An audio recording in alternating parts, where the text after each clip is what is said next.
দেশের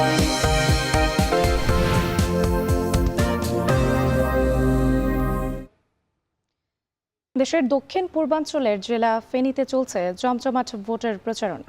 প্রার্থীরা নানা প্রতিশ্রুতি নিয়ে হাট বাজার থেকে শুরু করে নানা জনসমাগম স্থানে মুখোমুখি হচ্ছেন ভোটারদের। বন্যা সংকট, দক্ষিণের 2 উপজেলার নদী ভাঙন পরিস্থিতি সহ নানা ইশতেহার দিচ্ছেন প্রার্থীরা। এই অঞ্চলে একটি মেডিকেল কলেজ, পাবলিক বিশ্ববিদ্যালয় ও ফেনী পৌরসভাকে সিটি কর্পোরেশনে উন্নতি করা সহ এখানকার মানুষের দীর্ঘদিনের চাহিদা। এ নিয়ে বিস্তারিত জানাতে ফেনী থেকে যুক্ত হচ্ছেন সুলাইমান ডালিম। ডালিম, আপনার কাছে জানতে চাই, প্রার্থীরা কি প্রতিশ্রুতি দিচ্ছেন ভোটারদের? রাত্রি দেশের দক্ষিণ পূর্বাঞ্চলের জেলা ফেনীতে ভোটের যে হাওয়া সেটি খুব জোরে সোরেই বইছে। আমরা দেখছি যে প্রার্থীরা একদম হাট মাঠ থেকে শুরু করে ভোটারদের মুখোমুখি হচ্ছেন এবং নানা রকম প্রতিশ্রুতি দিচ্ছেন। আপনারা জানেন ফেনী কিন্তু Amrapali fruit syrup, real magic in every drop.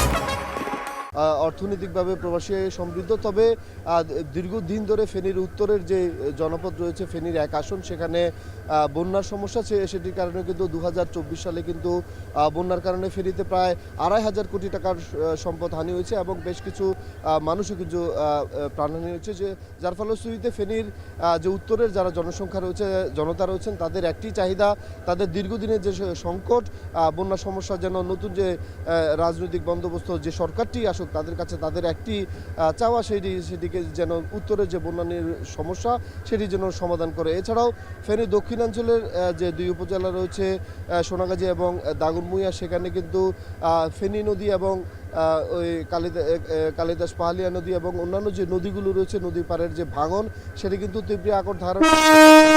বর্ষা ছাড়াও কিন্তু ওই যে এই শীত মৌসুমেও কিন্তু সেখানে কিন্তু নদী ভাঙন তীব্র আকার ধারণ করছে, যার ফলশ্রুতিতে কিন্তু সেখানে যে মুসাফির ক্লোজারটি রয়েছে সেটি নির্মাণের দাবি কিন্তু সাধারণ মানুষের রয়েছে। এছাড়াও ফেনীর মানুষের দীর্ঘদিনের চাহিদা একটি মেডিকেল কলেজ, যে মেডিকেল কলেজটি এবং একটি পাবলিক বিশ্ববিদ্যালয় এখানকার মানুষের চাহিদা রয়েছে। এছাড়াও লালপুলে যে ফ্লাইওভার এবং ফেনী শহরের যে ওভারপাস রয়েছে সেটিও কিন্তু এখানকার মানুষের দীর্ঘদিনের চাহিদার মধ্যে রয়েছে। ভোটাররা যেমন তাদের প্রার্থীদেরকে বলছেন, প্রার্থীরাও ভোটারদেরকে ইশতেহার দিচ্ছেন। এই ছিল ফেনী থেকে আমাদের কাছে সর্বশেষ ফেনীর ভোটের প্রচারণার খবর।